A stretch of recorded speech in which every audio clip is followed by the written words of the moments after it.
Okay, guys, so here we are. This is the ultimate NerdMiner rig. It contains 95 ESP32s in various sizes. A couple of bullet points, real quick.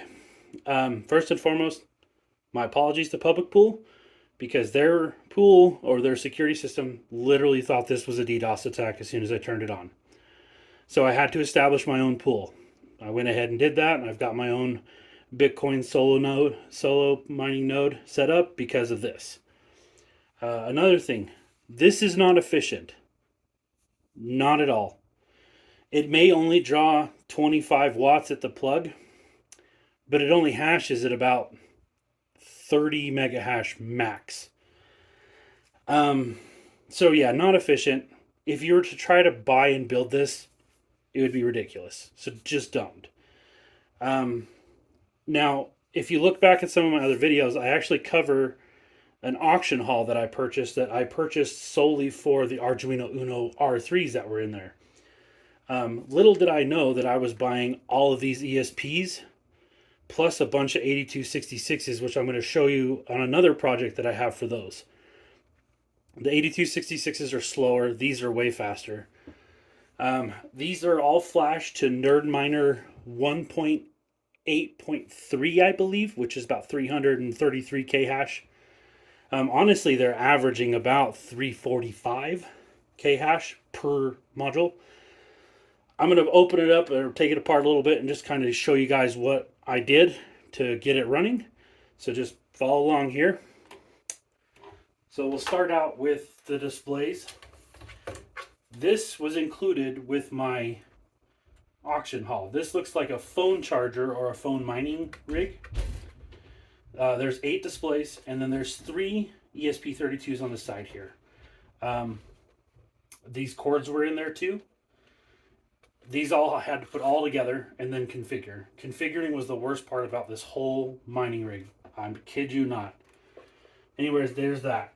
So on the top here, we have these ultra cheap, I mean, these things are cheap, USB hubs. They came from Temu or AliExpress. I've seen them on both there. And then all these little regular USB to C keys to put these on. I still have at least 50 more of those keys. So yeah. And it just takes a standard barrel jack 5x5 by 20 by 2.1, kind of like your Bitaxes and stuff. So what I did was literally the power supplies they came with were not enough power. It was so ridiculous. So what I did is I said screw it, and I cut the ends off of those power supplies with the barrel jack, and I wired it in to an ATX power supply that I modified. This is janky. Don't do this. Do correct connectors. Heads up. So I did. This is a 300 watt power supply, 30 amp 5 volt rail. So yeah, I just did this. Put a barrel jack on the end there.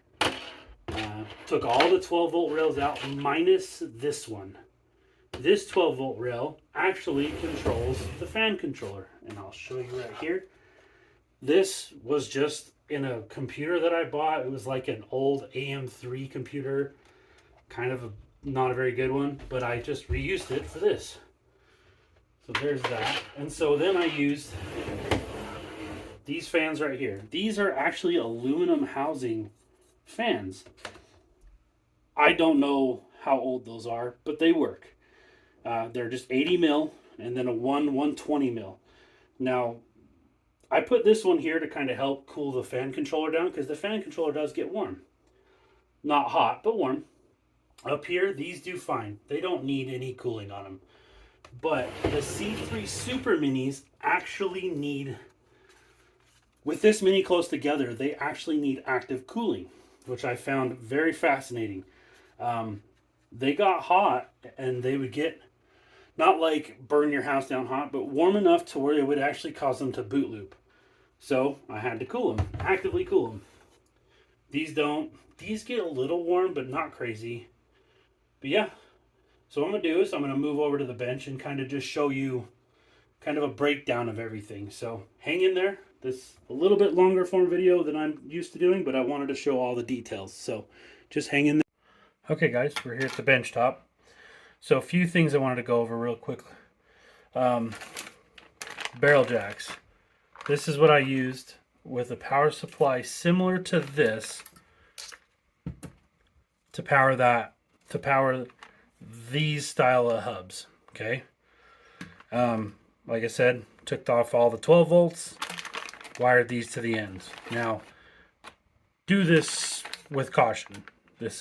I don't recommend people do this. I just do it for fun. This one is being used for another project. So we'll set those aside real quick. Let's look at the USB hubs. So these are the USB hubs right here. They're all the same.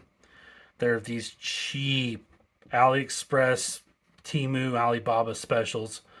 As far as I can tell, they're about $1, $2, $2.50 on those websites. These keys right here, and I'll pull one off to show you.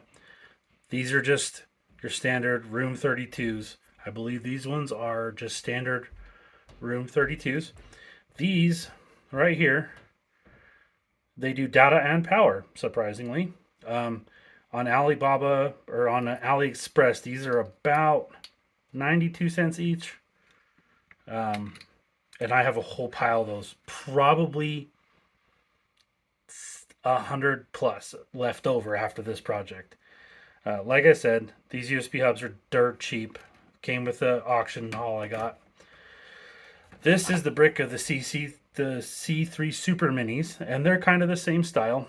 USB-C to that, to Type A. See if I can get a good image of that. Connect the same way. These bricks are a brand called Juan. They're 100-watt USB multi-port charging stations. It says that they are 5 volt, 20 amp, 2.4 amp ports. So, I mean, take that with a grain of salt because you don't know. These look like they go for the brick, probably about 23 or 24 bucks I saw. This is externally powered. So I didn't connect these to the power supply because, it was easier just to plug it in. And I'll set that over there, and then we'll grab the phone docking cradle. So this contains the 8 displays and then 3 of these C3 or ESP32 room 32s. Wires came with the whole haul. I've probably got 50 or 60 of these wires left. These displays, I don't know if we can get it on camera there, they are the ESP32 243 2S028. So I noticed that in the previous versions of NerdMiner, I couldn't find these. You'd have to do your own custom flash. On the current version of NerdMiner, 1.8.3, I believe, one of the first option is a display with that number and 2 USB ports. Well, these have 2 USB ports on them. They have a regular micro USB, and then they have a Type C. So I did notice that a couple of these didn't like to, weren't detected with the Type C connector, and I had to use the micro. I think it was 2 of them. But that's it. That's, this looks like it's one of those phone mining rigs where you set up a bunch of phones on it and connect it to power to keep them charged. Yeah, that's really the essence of it. Like I said, this isn't efficient at all, but it was a lot of fun to put together. The configuring part really sucks, especially when you have to repeat it because, like I said before, again, my apologies to Public Pool, basically it was like they were getting DDoSed. When you have 95 connections trying to establish connection, after about 8, it got real upset, and it would actually kind of do an IP block. So just some information. Create your own pool if you're going to do something like this. Don't inundate Public Pool with this kind of stuff. Other than that, it was a lot of fun, guys. It really was. This brick right here, I think is like 36 bucks on AliExpress. It looks to be that most of this stuff came from AliExpress, Temu, Alibaba, places like that. But yeah, I'm going to keep them hooked up. We're hashing at about 25 to 30 mega hash. It draws 55 watts at the plug. So again, it's not efficient, but it was a lot of fun. And I'm not in it for the efficiency. I'm in it for the sport. And this was a hell of a go. It wreaks havoc on Wi-Fi. So I set up a separate Netgear Nighthawk specifically for this. Can't connect anything else to it. It just gets super mad. It was shutting down our TVs and our consoles and my laptop. So be warned. You use that many Wi-Fi connections, you're going to have a problem. Anyways, thanks guys. Appreciate checking out the video. Like and subscribe. I'm going to keep it going for a while, so we'll just keep doing periodic updates on it and see what happens. I've had it going for about 2 weeks now, and obviously I haven't solved the Bitcoin block, but hey, pretty cool. So yeah, like and subscribe. Follow for more content like this. I have some more projects coming up, so stay posted, guys. Thanks for watching.